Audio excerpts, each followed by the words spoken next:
the court.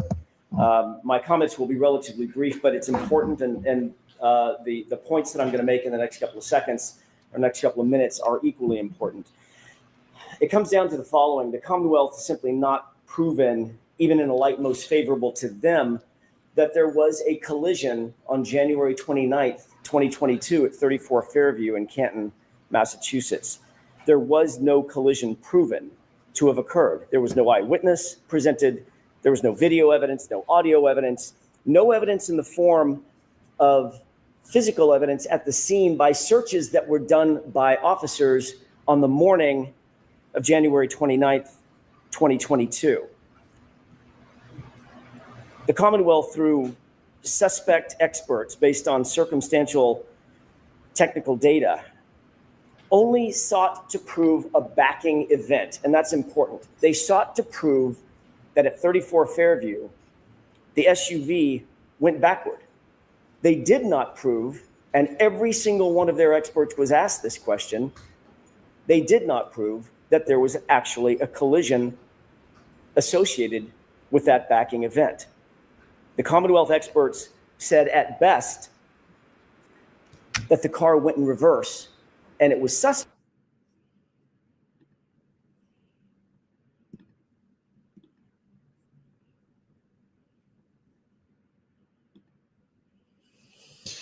I don't understand what happened with defense attorney AJ since the last trial. I think the last trial he came in with the impression that he was going to bring the Hollywood presentation style to Massachusetts and to everybody who was going to watch him. And he did. He was actually really good. I saw the first trial of Karen Reed, and it was, from the very few days of it, watching the defense lawyers, Alan Jackson, Yannetti, and then watching the prosecutor from the first trial, Mr. Lally. I was looking and I was saying, as if I was watching a show. As an acting teacher, I make a lot of comparison when I watch trials between the trials and the shows, or between watching actors and people in real life as if they were characters. And I was watching and I said, oh my goodness, I don't even have to see what's going to happen for the rest of the trial. But the defense team is coming so much stronger. They're so much stronger than the prosecution in the first trial. And then now, having watched the second trial and having watched the Commonwealth conducted. Da, da, da, da, da, da, da, da. It reminds me of Kate Blanchett in that movie. I forget the name, but she plays a conductor. I don't know if you guys know. I don't know if I'm talking to guys. I'm talking as if I have an audience, but I don't. But it's so weird because I'm just trying to figure out how to do this technological stuff that I don't know how to do. Kate Blanchett, she did a film a couple of years ago. She was a conductor. She was really good. What was it called? The Conductor? Maybe it was. Or this new prosecutor, the special prosecutor, Mr. Hank Brennan. He comes on into the spotlight. I'm looking at the courtroom and all of the people involved as if they were characters. I'm an acting teacher, so that's how I observe things. I've been doing it for a lot of years. That's how my brain is constructed, and my understanding and my observational skills.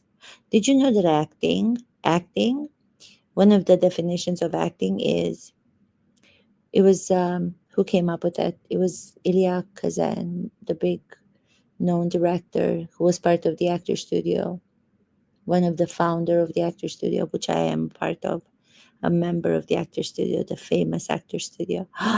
I'm turning into Karen Reed. I'm becoming a narcissist. I'm dropping names. But at least I know that I tend to be a narcissist sometimes, and at times, and I admit it. And I also don't speak English as my first language. So if anybody's going to come and say all those things about my language, go ahead, do it. But what was I going to say? So Hank Brennan comes on the second trial, the retrial of Karen Reed. And he comes into the courtroom, and AJ, Ellen Jackson, Yanetti, and Alessi, who's new to this trial, they did not see H. Brennan coming to them with his own presentational style, more so than Hollywood. It's actually now they're both at the same level, where before the defense was so much above the first prosecutor. And I don't have anything personal with that's not what I'm talking about. But it's as if you're watching a show, you're watching a theatrical experience, or you're watching a movie, and you're starting to root for the characters.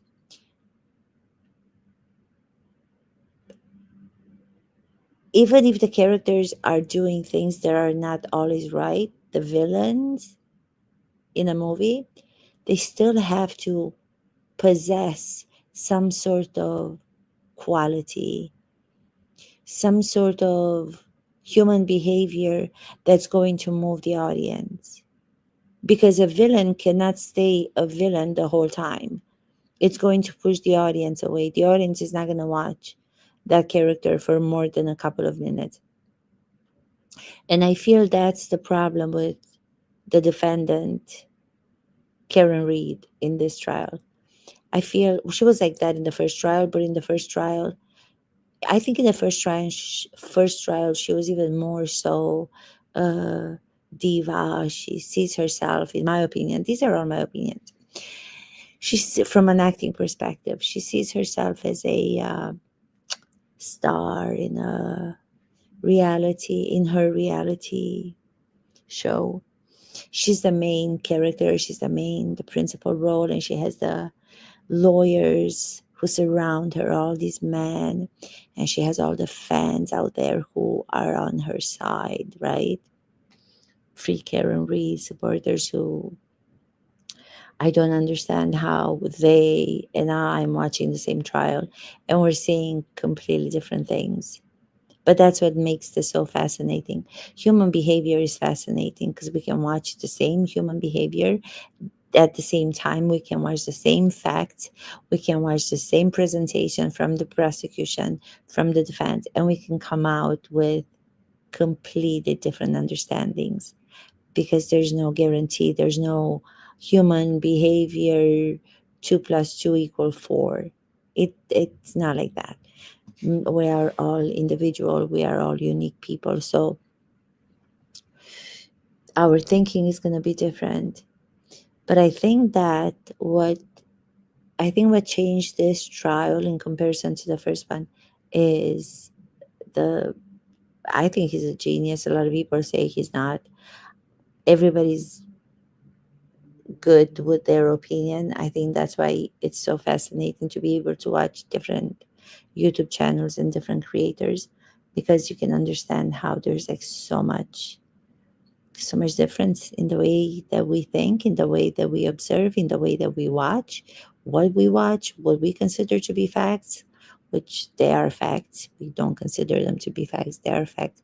But how many people who are already on the other side, they've chosen to stay on the side no matter what happens, and they've chosen to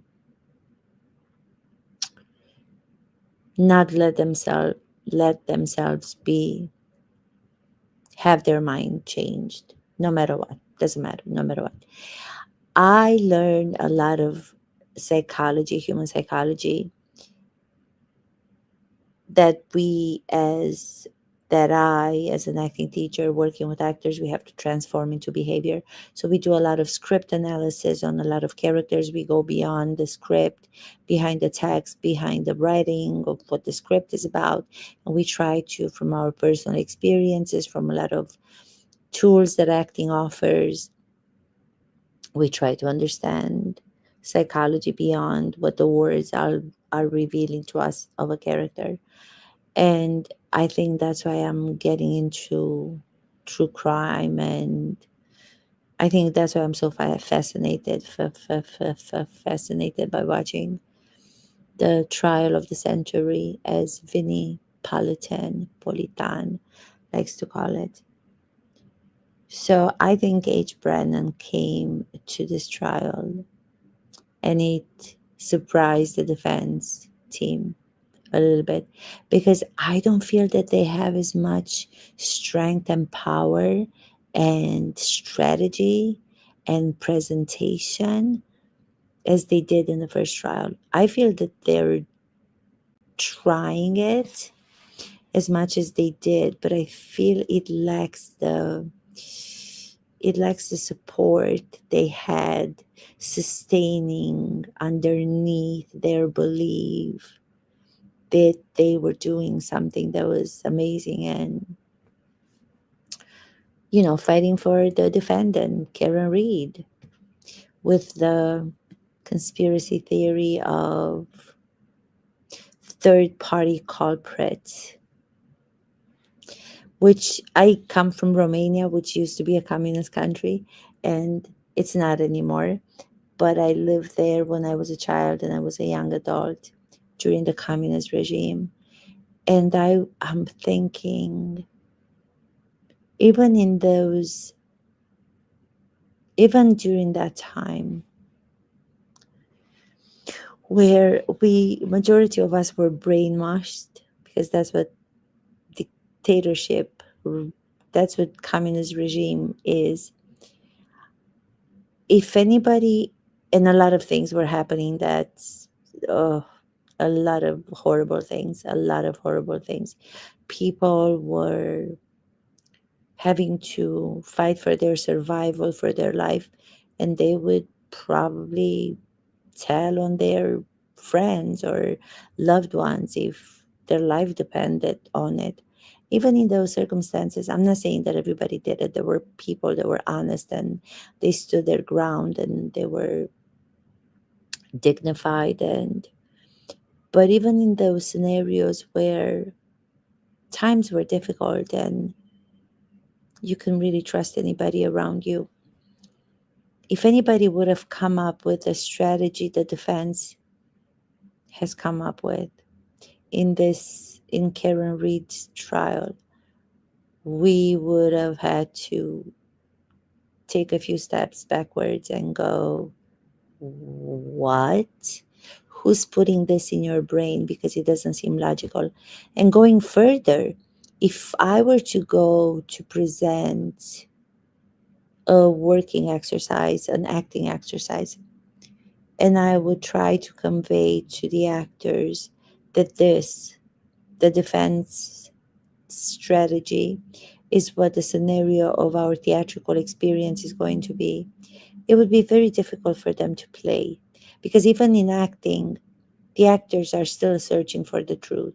So the more you come with untruthful, out of this world, impossible almost scenarios where so many people would have to be involved in constructing this whole strategy of Karen Reed being framed, so many people would have to risk their lives. They would have to risk their careers. They would have to risk their respect in their community. They would have to risk their children's future. They would have to risk jail time if they would be found out, if they allegedly framed and wanted to frame Karen Reed. Just doesn't make sense. It's not it's not truthful. It doesn't make real sense.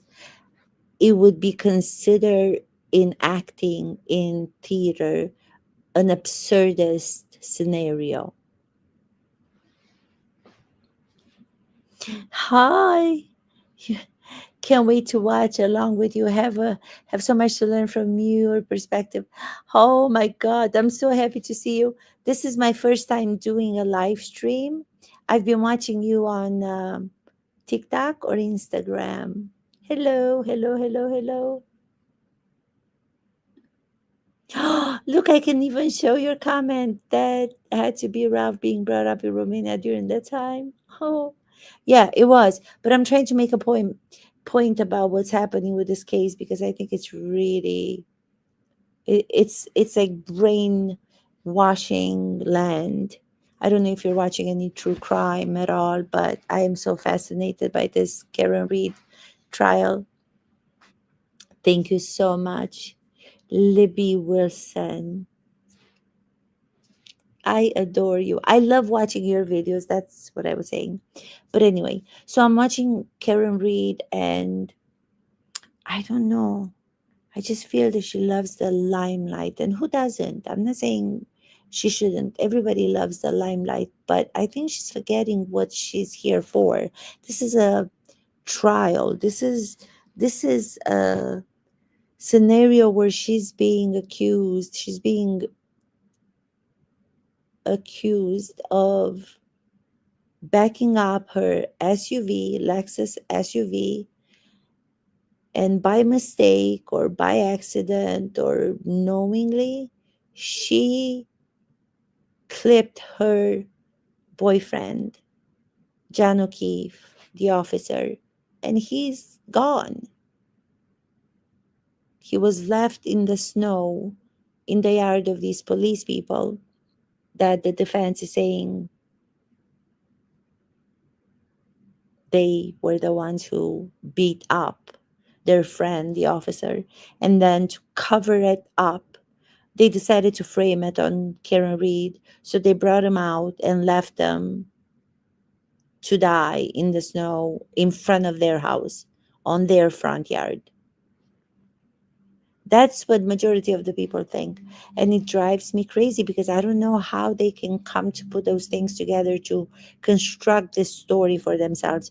And I wonder why they do it. I don't understand why you would want to invent such things that, like I said before, even in acting, if you come up with something that's such extraordinarily out of the realm of this world and reality, actors are going to have a difficult time understanding or playing that because it turns into the farcical aspect, unless you want to call it farcical, unless you want to call it absurdist, you know. So it's very tough for me to watch this Karen retrial and to see so many people who are believing her. And it's not just people who watch, it's not just people who watch and people who might just have something against the police to say, well, all the police, because the police who did the investigation in this case, they didn't do the perfect job. But there's no perfect job in anything. There's no corruption. There was no anything that was found. So they have no real fact to base that Karen Reed was framed by the police officers, friends of the deceased. Just makes no sense. But why do so many want to believe that version? Even when I try to make a comment on some of the other YouTube channels that are free Karen Reed, they snap back. You can't even have a conversation where you disagree, but then remain civil with the other people, you know? Like, why can't we just be civil? Why do we have to follow others' ideas and be in accord with what they're saying to be okay with that person? I don't agree with most of the people, and I don't even agree with a lot of the people on YouTube channels that I'm watching who are attorneys themselves. They're not working in this case, they're not attorneys from this case, but they're attorneys, defense attorneys, who are convinced of the conspiracy theory. In my opinion, it is a conspiracy theory. What the strategy and what the defense's strategy is, that Karen Reed was framed by these officers, all of them deciding, yeah, I'm going to risk everything, just risk everything, risk that I'm going to get caught by framing her. I'm going to take the tail light after we seize her car, which is the car that she was driving. She was backing up after a night of drinking and fighting, and probably was being told that the relationship was over by John O'Keefe, got angry. She was drunk. Everybody was drunk. Backed out. Probably just wanted to scare him. And then drove away and left him in the snow. And then for the officers in the house to have come out, or for John O'Keefe to have gone into the house without anybody seeing him. Nobody, there's no factual argument that he ever went into the house of these officers. But somehow the Free Karen Reed supporters are all believing that he ended up in the house. The officers there beat him up. Let us beat him up and frame Karen Reed. Or no, they thought about framing her after they beat him up. Because why? I don't know. Anyway. I know, yeah, learning experience. Learning experience for us both. When did you start? Did you start yours a long time ago? I love your what is it called?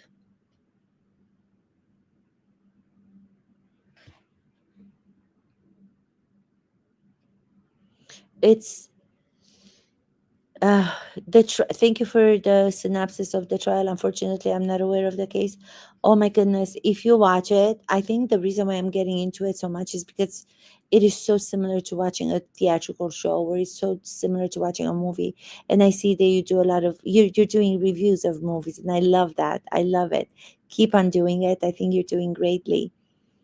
But I think this is so fascinating to watch. Again, knowing that there are two sides to everything, and people's understanding of the cases, what we, from our experiences and from our knowledge and from our background in our life and our learning and observational skills, we're watching the same trial and we're coming out at the end of every day with completely different observations and understanding of what's happening. I think the prosecutor, Hank Brennan, is a genius. He reminds me so much of Bradley Cooper. I know you do. You comment on my, I know you do. Thank you so much. And you're my first live. You're my first live guest. Not guest. On this one, you have to see. When we both get a little bit better, we have to come on each other's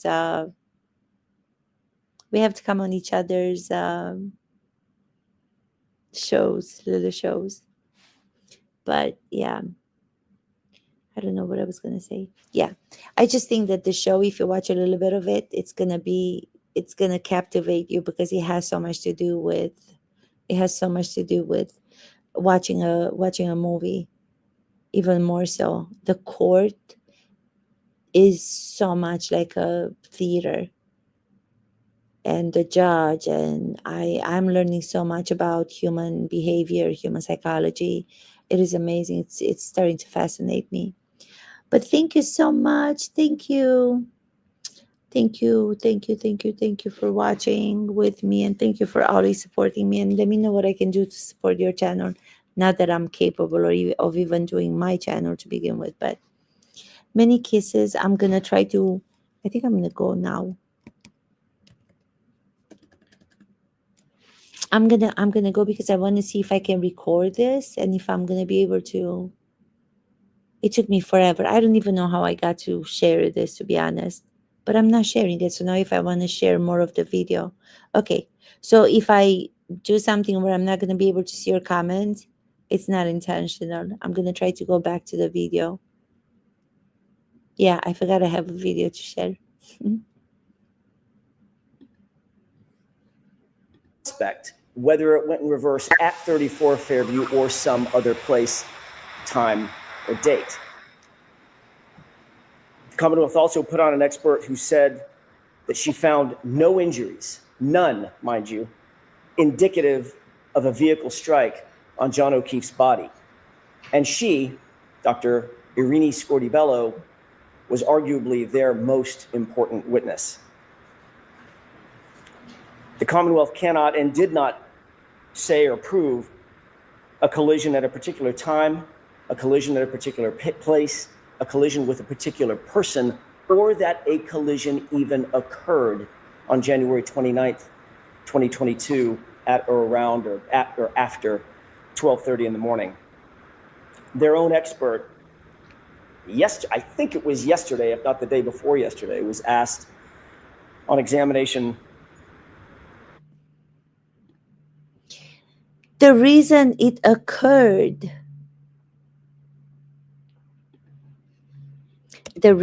it occurred, Mr.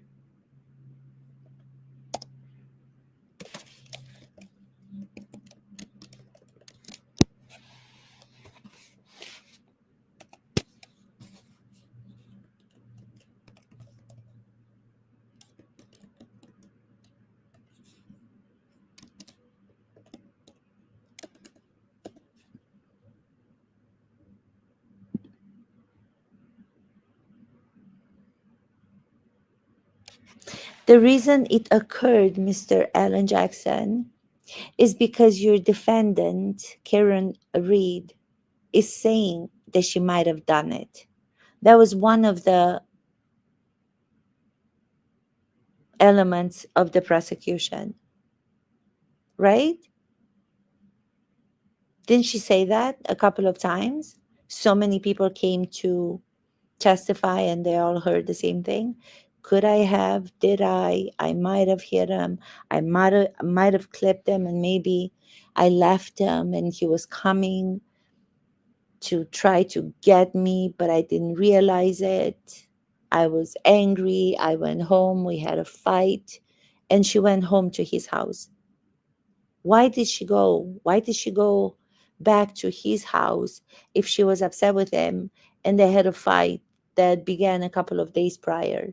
That morning they were in a fight. Why did she go back to his house if she decides to drop him off in front of these police officers, the same party she was supposed to go to after they had been all at the bar? She got upset in the car with John before he got out. So she got upset and she refuses to go in. And there's so much more to the story. It's like so complicated. It's like a Shakespearean drama without the beautiful language and without the artistic element in it. Why would she go to his house? If she was so upset that she decided to drop him off, and he somehow made his way. She never hit him. She never clipped him. She never backed her car into him. He went to the house, but then the officers wanted to just get rid of him and do him in. Why did she go back to his house when they had been in a fight that day and only got back together when she arrived at the bar where he was with his friends? So the fighting was something that was on and off in their relationship. And that night, probably Officer John O'Keefe, told her, Don, this is Don in the car. She decides she doesn't want to go in the house when at first she drove there with the intention to go into the house. Why would she not want to go? Okay, she's upset. She doesn't want to go. He's probably wanting to end. He's demanding the relationship, as he's tried to do so many other times, and she's been calling him all the time.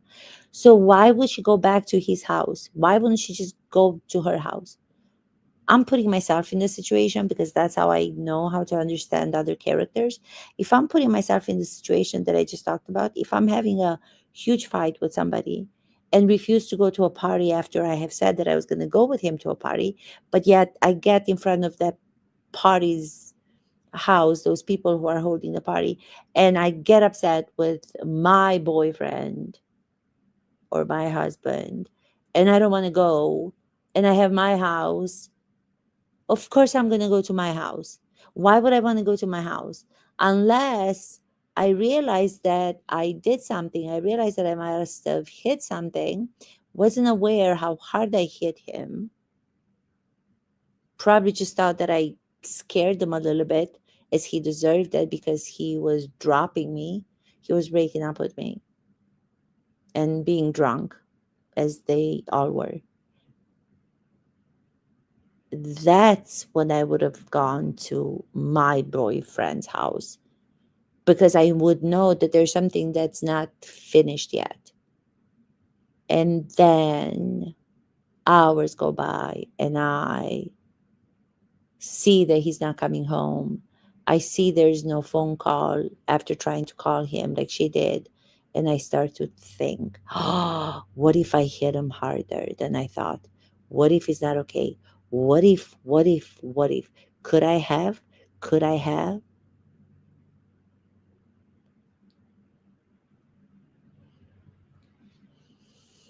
Don't know.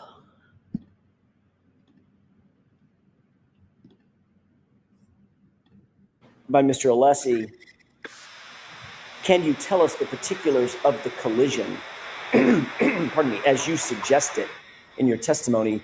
And his answer was, there's simply not enough evidence.